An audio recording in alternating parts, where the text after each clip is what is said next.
Hi అండి, నమస్తే. నేను మీ జ్యోతిని. మీకు కొన్ని చిట్కాలు చెప్దామని మీ ముందుకు వచ్చానండి. స్త్రీలకి నాడీ మండల మూర్ఛ అంటారు కదండి, హిస్టీరియా అనేది పోవడానికి వేప ఆకుల రసం రోజు తీసుకుంటే హిస్టీరియా అనేది పోతుందండి. ద్రాక్ష పండ్లు, ఉసిరిక ఒగరు ఈ రెంటిని సమానంగా తీసుకొని సొంటి చేర్చి మద్దించి తేనెతో తీసుకున్నా కూడా మనకి హిస్టీరిక్ అరుపులు అనేవి, మూర్ఛ అనేది తగ్గుతుందండి. వాళ్ళకి కొంచెం ఉపశమనం కలుగుతుంది. సీమ గోరింట గింజల పొడిని పావు చొప్పున తీసుకొని 2 పూటల మంచినీటితో తాగితే హిస్టీరిక్ అనేది తగ్గుతుందండి. వెర్రిపుచ్చ వేరు పై పొట్టు తీసుకొని ముక్కు పొడులాగా మాదిరిగా ముక్కు దగ్గర పెట్టి పీల్చినా కూడా హిస్టీరిక్ అనేది తగ్గుతుంది. బూడిద గుమ్మడికాయ చెక్కు తీసి ముక్కలుగా కోసి ఆ ముక్కలను నేతిలో వేయించి చక్కెర పాకంతో తీసుకున్నా కూడా హిస్టీరిక్ పేషెంట్ అనేది తగ్గుతుంది. బూడిద గుమ్మడికాయ అనమాట, అది చాలా మంచిదండి. స్థూలకాయము అనేది మనకి ఒబేసిటీ కదండి. ఒబేసిటీ తగ్గించడానికి ఎక్కువ మంచినీళ్ళు తీసుకున్నా కూడా మన జీర్ణక్రియ వేగవంతం అవుతుంది. మనకి శరీరానికి నీరు అందుతుంది. మనము తినాలనే ఆసక్తి కొంచెము తగ్గుతుంది కదండి. అందుకని మనకు ఒబేసిటీ కూడా నీటి వల్ల తగ్గుతుందండి. ఎండిన రావి చెట్టు వంకను చూర్ణంగా తీసుకొని కొంచెం కొంచెం తీసుకొని తాగుతున్నా కూడా శరీరం లావు తగ్గుతుందండి. కీరా దోస అట్లా నీటివి, సొరకాయ అట్లాంటివి మనము నీరు పట్టినవి తీసుకున్నామంటే వెజిటబుల్స్ మనకి దాహం అనేది తీరుతుంది. మనము అన్నము తినేది రైస్ మెజర్మెంట్ తగ్గుతుంది. కాబట్టి మనము ఇప్పుడు డయాబెటిక్ లేని వాళ్ళు కూడా ఒక పూట మాత్రమే భోంచేస్తున్నారండి. రెండవ పూట ఏవో మామూలుగా టిఫిన్స్ తీసుకుంటున్నారు. అవి కూడా మల్టీగ్రెయిన్స్ తీసుకుంటున్నారండి. మీకు తెలుసు కదా, సామలు, ఊదలు, అరిగలు అనేవి ఇవి మనము ఎక్కువ మోతాదులో తీసుకోలేకపోతాము. రాగులు అనేవి ఇవి మనకు అలవాట్లేదు కాబట్టి మనం తక్కువ మెజర్మెంట్స్ తోటి తింటాం కాబట్టి మనకు అనేది బాడీ చాలా తేలిగ్గా ఉంటుంది. రైస్ అనేది ఓన్లీ కార్బోహైడ్రేట్లు అండి. అందుకని రైస్ పిండి పదార్థాన్ని కలిగి ఉంటుంది, తొందరగా జీర్ణం అవుతుంది, షుగర్ లెవెల్స్ని పెంచుతుంది. ఒకవేళ షుగర్ పేషెంట్స్ కానీ తీసుకునేట్టయితే రైస్ని తగ్గించి మిగిలిన వాటి మీద కాన్సన్ట్రేషన్ చేయాలండి. అప్పుడు వాళ్ళ హెల్త్ బాగుంటుంది. అసలు నన్ను అడిగితే మధుమేహగ్రస్తులు అనేవాళ్ళు అనేది, మధుమేహం అనేది అసలు జబ్బే కాదంటాను. ఇంతకుముందు కూడా చెప్పానండి మీకు. అది జబ్బు కాదు, అది ప్యాంక్రియాసిస్ అనేది మనకి ఇన్సులిన్ ప్రొడ్యూస్ చేయడం బాడీలో తగ్గించేస్తుంది. కాబట్టి దాన్ని మన ఇన్సులిన్ ఉత్పత్తులు బయట మెడిసిన్స్ లాగా యూజ్ చేసుకొని దాని మోతాదు ఆహారం తీసుకుంటారండి. గోమూత్రం శిలాజిత్తు పూటకు 2 చిన్న అలా మొత్తం తీసుకుని నెల్లి చెట్టు ఆకు రసంతో 2 పూట్ల సేవించినా కూడా ఒబేసిటీ అనేది తగ్గిపోతుందండి. తేనెను పిప్పళ్ళతో సంభాగంగా తీసుకున్నా కూడా ఒబేసిటీ అనేది తగ్గించేస్తుంది. ఒబేసిటీని మనకి తగ్గిస్తుందండి. వాననీటిని సీసాలో పట్టుకొని అప్పుడప్పుడు తాగుతూ ఉన్నామంటే వాననీటి వల్ల కూడా మనకి లావ్ అనేది తగ్గుతుంది. వాననీటి మన దేహంలో ఉండే కొలెస్ట్రాల్ని, కొవ్వును కరిగించేస్తుంది. మనకి దేహం అనేది తేలికపడుతుందండి. తుంగముస్తలు, వాయువిందలు, గుగ్గిలము, సొంటి, మిరియాలు, యాలకులు, పిప్పళ్ళు, కరకాయ వంటిది, తాళి, ఉసిరిక వీటినన్నింటినీ సంబాళ్ళలో తీసుకున్నా కూడా మనం రోజుకు చిన్న మెత్తు మాత్ర వేసుకున్నా కూడా మనకు ఒబేసిటీ అనేది లేకుండా పోతుందండి. చాలా వ్యాధులు రావడానికి టెన్షన్ను, మానసిక విశ్రాంతి లేకపోవడము, శారీరక శ్రమ తగినంత లేకపోవడం అనేవి కారణాలు. కాబట్టి ప్రతి ఒక్కరూ 6 నుండి 8 కిలోమీటర్లు నడుచుకుంటూ ఉండాలి. అంటే ఆర్థరైటిస్ పెయిన్స్ లేని వాళ్ళు డాక్టర్ల సలహా మీదకి, ఆర్థరైటిస్ ఉన్న వాళ్ళు డాక్టర్ సలహా మీదకి కొంచెం దూరం నడవచ్చండి. మిగిలిన వాళ్ళు హెల్తీ పర్సన్స్, గైస్ వీళ్ళందరూ కంపల్సరిగా వాకింగ్ అనేది చేస్తే, వాకింగ్ ఇంతకుముందు కూడా చెప్పానండి, సైక్లింగు, స్విమ్మింగు ఇవన్నీ కూడా మన యొక్క దేహం యొక్క ఆరోగ్యాన్ని మెరుగుపరుస్తాయి.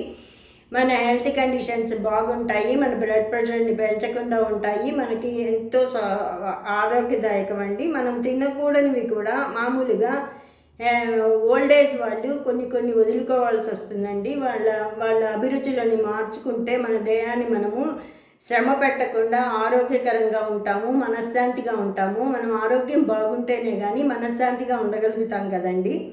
అలాంటప్పుడు తినకూడనివి ఏమిటంటే దుంపకూరలు తినకూడదు, స్వీట్లు తినకూడదు, ఐస్ క్రీమ్స్ తినకూడదు, డాల్డా తినకూడదు, నెయ్యి, వేరుశెనగ, నువ్వుల నూనెల వంటి వాటికి దూరంగా ఉండాలి. కొవ్వు పదార్థాలు తక్కువగా ఉన్న సన్ఫ్లవరు, సఫోలా లాంటి ఆయిల్స్ వాడటం మంచిది. సఫోలా ఆయిల్ చాలా మంచిదండి. సఫోలా అనేది మనకి కుసుమ ఆయిల్ అంటారు తెలుగులో. దానివల్ల మనకి లెస్ కొలెస్ట్రాల్ ఉంటుంది అనమాట. ఆవు నెయ్యిలో కూడా లెస్ కొలెస్ట్రాల్ ఉంటుంది. ఆవు నెయ్యిని మనం అంతగా నెయ్యి వాడుకోవాలి, నెయ్యి వాడడం మానలేము అనుకునే వాళ్ళు ఆవు నెయ్యిని కొంచెం మోతాదులో రోజు తీసుకోవచ్చండి. నేను మళ్ళీ వెనక్కి వెళ్ళిపోయి మామూలుగా చెప్తున్నాను అనుకోకండి. మనం హెల్త్ బెనిఫిట్స్ బాగుంటేనే మన ఆరోగ్యం బాగుంటుంది. మన ఆరోగ్యం కోసమే ఈ తాపత్రయం అంతా. మీరందరూ హెల్తీగా ఉండాలని, సంతోషంగా ఉండాలని, ఆరోగ్యంగా ఉండాలని, మీ కుటుంబాలతో మీరు బాగా ఎంజాయ్ చేయాలనే రోజు మీ అమ్మమ్మ, బామ్మ, అత్త, అమ్మలాగా నేను చెప్తున్నాను. మీకు తెలియదని కాదు, మీరు నా వీడియోస్ చూస్తే మీకు అర్థమవుతుంది ఆ తాపత్రయము. మీరందరూ కూడా హెల్తీగా ఉండాలి, సంతోషంగా ఉండాలని నేను ఈ షార్ట్స్ చేస్తున్నాను, వీడియోస్ పెడుతున్నాను. మీకోసం మీకు తీరుబడి అయినప్పుడు కొంచెం సేపు మీరు చూసి లైక్ కొడితే ఇంకొంచెం మందికి కూడా ఇంప్రూవ్ అవుతుంది. ఏమనుకోకండి, మళ్ళా చెప్పాను అనుకోవద్దు. పని ఒత్తిడిని తగ్గించుకొని మానసిక టెన్షన్ తానివ్వకుండా రిలాక్స్డ్గా ఉండాలి.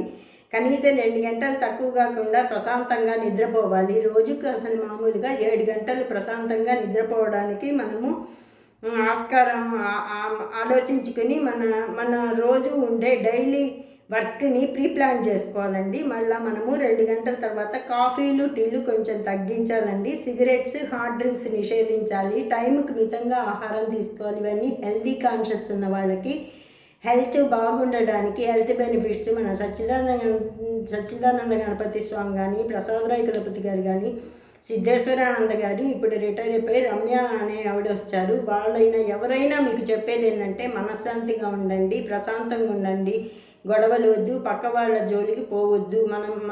మన నిబద్ధతతో ఉన్నామంటే మనం ఇంకా గెయిన్ అయ్యి ఫ్యూచర్లో ముందుకు పోవడానికి ఉపయోగపడుతుంది, దేశానికి మనము ఉపయోగపడతాం అన్నమాట. అందుకని మన మనసుని ప్రశాంతంగా ఉంచుకోవాలి. మనం ప్రశాంతంగా ఉంటే పక్క వాళ్ళని ప్రశాంతంగా ఉండడానికి ఆస్కారం ఉంటుందన్నమాట. ఎక్కువగా మోషన్స్ అయినప్పుడు ఏం చేయాలంటే ఎండలో తిరగడం వలన విపరీతంగా చెమట పోసి వాంతులు వస్తాయి. అలాంటప్పుడు శరీరంలో గ్లూకోజ్ స్థాయిలు తగ్గిపోతాయి. అందుకని గ్లూకోజ్ కూడా వేసుకొని తాగవచ్చు. మనకి ఇమీడియట్గా శక్తి కావాలి అంటే ఇప్పుడు మనము మామూలుగా క్రికెట్ ఆడేవాళ్ళు వాళ్ళందరూ కూడా మన హెల్తీ కాన్షియస్లో ఉన్న డ్రింక్స్ తీసుకుంటూ ఉంటారు, మనం గమనించే ఉంటాము.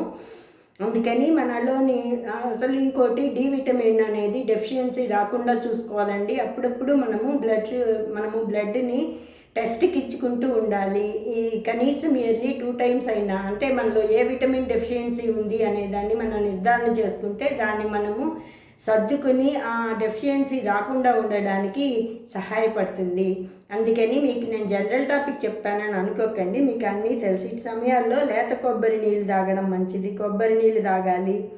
తర్వాత ఉడకబెట్టిన బియ్యపు తేట ఉంటుంది చూడండి, గంజి అంటారు దాన్ని. ఆ గంజి తీసుకున్నా కూడా మనకి హెల్త్ కాన్షియస్ బాగుంటుంది. గ్లూకోజ్ వాటర్ తాగొచ్చు. ఎలక్ట్రాల్ పౌడర్ అనేది ఇమీడియట్గా మనకి శక్తిని అనేది ఇస్తుంది. మనలో ఉండే వాటర్ పోయినందుకు మనము మంచిగా వాటర్ తాగాలి. 8 గ్లాసుల వాటర్ని మనము డైలీ తీసుకోవాలి. ఎండాకాలంలో ఇంకా ఎక్కువ తీసుకున్నా కూడా చాలా మంచిది హెల్త్కి. మనం ఇష్టమైన చక్కెర వంటి తీపి పదార్థాలు అనేవి తీసుకోవడానికి మంచిది కాదు, ఎందుకంటే గ్లూకోజ్ స్థాయిలు పెంచుతాయి. దానివల్ల మనకి లేనిపోని హెల్త్ ఇష్యూస్ వస్తాయి. కాబట్టి షుగర్ని మామూలు షుగర్ లేని వాళ్ళు కూడా అవాయిడ్ చేస్తున్నారు. వైట్ షుగర్స్ని తీసుకోవద్దండి. వైట్ షుగర్స్ని పొరపాటున కూడా తీసుకోవద్దు. దానివల్ల ఏమవుతుందంటే మనకి హెల్త్ ఇష్యూస్ వస్తాయి, బాగుండకుండా వస్తుంది. ఉప్పును తీపి పదార్థాలని తగ్గించామంటే మన డాక్టర్లకి మనం ఎంతో మేలు చేసిన వాళ్ళం. అంటే మనం డాక్టర్ దగ్గరికి వెళ్తే మనం పేషెంట్స్ అవుతాం కదండి. అందుకని చెప్తున్నాను అనమాట. మనము మన హెల్త్ని మన చేతిలో ఉన్నంత వరకు బాగా చేసుకుంటే ఎదుటి వాళ్ళకి మన ప్రాబ్లం రాకుండా ఉంటుందండి. తప్పకుండా షుగర్ అనేది అవాయిడ్ చేయాలి. దాని బదులు కంపల్సరీగా చేసేటప్పుడు బ్రౌన్ షుగర్ అనేది వస్తుంది. బ్రౌన్ షుగర్ ప్రాసెస్ మీద వస్తుంది కాబట్టి దాన్ని కొంచెం తీసుకుంటే హెల్త్ ఇష్యూస్ రావండి. బెల్లానికన్నా బ్రౌన్ షుగర్ చాలా మంచిది. ఇప్పుడు అందరి ఇళ్లలో చాలా బ్రౌన్ షుగర్ యూజ్ చేయడం మొదలుపెట్టారండి. పదార్థాలు అంటే కల్తీ నూనెలు, రంగులు, హానికరమైనవి ఇవన్నీ వేస్తారు స్వీట్స్లో. అందుకని నిల్వ ఉండడానికి ప్రిజర్వేషన్ కోసము చెత్త అన్నీ కలుపుతారు కాబట్టి మనకి హెల్త్ ఇష్యూస్ వస్తాయి. అంటే నేను స్వీట్స్ని అవాయిడ్ కంప్లీట్ అని నేను చెప్పట్లేదు, పెద్దవాళ్ళు చిన్నవాళ్ళని కొంచెం దృష్టిలో పెట్టుకొని వాడుకోమని చెప్తున్నాను. చాలా థ్యాంక్స్ అండి. మీ జ్యోతి.